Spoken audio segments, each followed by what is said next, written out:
ನಮಸ್ತೆ, ಹೇಗಿದ್ದೀರಾ ಎಲ್ಲರೂ? ಐ ಹೋಪ್ ನೀವೆಲ್ಲರೂ ಚೆನ್ನಾಗಿದ್ದೀರಾ ಅಂತೇಳಿ. 1-2-3 ಡೇಸಿಂದ ನನಗೆ ನನ್ನ ಕ್ಲೈಂಟ್, ಒಂದು ಅಕ್ಕ ಮತ್ತು ಇನ್ನೂ ಬೇರೆ ಕ್ಲೈಂಟ್ಸ್ ಎಲ್ಲ ಬಂದು ಸಣ್ಣ ಆಗೋದಕ್ಕೆ ಟಿಪ್ಸ್ ಹೇಳಿ ಅಂತ.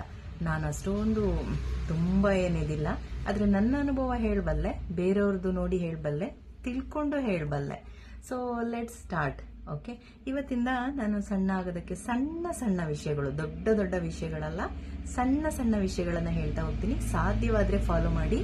ರೂಲ್ ನಂಬರ್ 1, ನೀವು ಮನ್ಸು ಮಾಡಬೇಕು. ಮೊದಲನೇ ಕೆಲಸ, ನೀವು ಮನ್ಸು ಮಾಡಬೇಕು. ನಾನು ಸಣ್ಣ ಆಗಬೇಕು ಅಂತ ಹೇಳಿ ಮನ್ಸು ಮಾಡಬೇಕು. ಅದು ಯಾವ ತರ? ನಾನು ಚೆನ್ನಾಗೂ ಕಾಣಿಸ್ಬೇಕು, ನಾನು ಆರೋಗ್ಯವಾಗಿ ಸಹ ಇರಬೇಕು. ಇದೆರಡನ್ನ ಮೈಂಡಲ್ಲಿ ಇಟ್ಕೋಬೇಕು. ಯಾಕೆಂದ್ರೆ ನೀವು ಚೆನ್ನಾಗಿ ಕಾಣಿಸಿ ನೀವು ಹೆಲ್ದಿ ಆಗಿಲ್ಲ ಅಂತಂದ್ರೆ ಅದು ಯಾವುದು ಪ್ರಯೋಜನ ಇಲ್ಲ, ಆಯ್ತಾ? ನೀವು ಹೆಲ್ದಿ ಆಗಿದ್ದು ಸ್ವಲ್ಪ ದಪ್ಪ ಇದ್ರೂ ಓಕೆ, ಆಯ್ತಾ? ಈಗ ನಿರ್ಧಾರ ಮಾಡಿ. ಮೊದಲನೇದಾಗಿ ನಿರ್ಧಾರವನ್ನ ಮಾಡಿ. ಇದು ಮೊದಲನೇ ಸ್ಟೆಪ್. ನೀವು ನಾನು ಸಣ್ಣ ಆಗಬೇಕು ಅಂತ ಹೇಳಿ ನಿರ್ಧಾರ ಮಾಡಿ. ಸೆಕೆಂಡ್ ಒನ್, ನಾನು ಎಷ್ಟು ಕೆಜಿ ಸಣ್ಣ ಆಗಬೇಕು, ನೀವು ಎಷ್ಟು ಕೆಜಿ ಸಣ್ಣ ಆಗಬೇಕು, ಇದನ್ನ ನಿರ್ಧಾರ ಮಾಡಿ. ಮೂರನೇದು, ನೀವು ಎಷ್ಟು ತಿಂಗಳಲ್ಲಿ, 1 ತಿಂಗಳಾಗಲ್ಲ, 2 ತಿಂಗಳಲ್ಲಾಗಲ್ಲ, ನೀವೆಷ್ಟು ಸಣ್ಣ ಆಗಬೇಕು ಅನ್ನೋದ್ರ ಮೇಲೆ ಅದಕ್ಕಿರುವಂತ ತಿಂಗಳನ್ನ ಇದು ಮಾಡಿ. ಮೊದಲನೇದಾಗಿ ಇವತ್ತೊಂದು ಬುಕ್ ತಗೊಳ್ಳಿ, ಅದರಲ್ಲಿ ಬರೀರಿ, ನೀಟಾಗಿ ಬರೀರಿ. ಬರೆಯೋದನ್ನ ಅಭ್ಯಾಸ ಮಾಡ್ಕೊಂಡಷ್ಟು ಒಳ್ಳೇದು. ನೀಟಾಗಿ ಬರೀರಿ. ನಾನು ಸಣ್ಣ ಆಗಬೇಕು, ನಾನು ಸ್ಟಾರ್ಟ್ ಮಾಡ್ತಾ ಇದ್ದೀನಿ.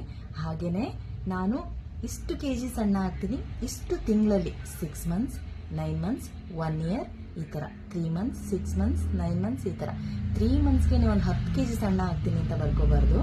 ಸೊ ನೋಡ್ಕೊಳ್ಳಿ ನೀವು ಎಷ್ಟು ಆಗಬೇಕು ಅಂತೇಳಿ. ಅದಕ್ಕಿರುವಂಥ ವರ್ಕೌಟನ್ನು, ಅದಕ್ಕಿರುವಂಥ ಊಟದ ಅಭ್ಯಾಸಗಳನ್ನು, ಅದಕ್ಕಿರುವಂಥ ಮೆಂಟ್ಯಾಲಿಟಿಯನ್ನು ನೀವು ರೆಡಿ ಮಾಡ್ಕೋಬೇಕು. ಯಾಕೆಂದ್ರೆ ಮಾಡಬೇಕಾಗಿರೋದು ನೀವೇ. ಯಾರು ಎಷ್ಟೇ ಹೇಳಿದ್ರು, ಎಷ್ಟೇ ಮೋಟಿವೇಟ್ ಮಾಡಿದ್ರು, ಮೊದಲನೇ ನಿರ್ಧಾರ ನೀವು ಮಾಡಿ. ಹಾಗೆ ಇದನ್ನು ಬರೆದಿಟ್ಕೊಳ್ಳಿ. ಎಷ್ಟು ಸಣ್ಣ ಆಗಬೇಕು, ಎಷ್ಟು ತಿಂಗಳು ನೀವು ಕೊಡ್ತಾ ಇದ್ದೀರಾ ಅಂತ ಹೇಳಿ ಬರೆದಿಟ್ಕೊಳ್ಳಿ.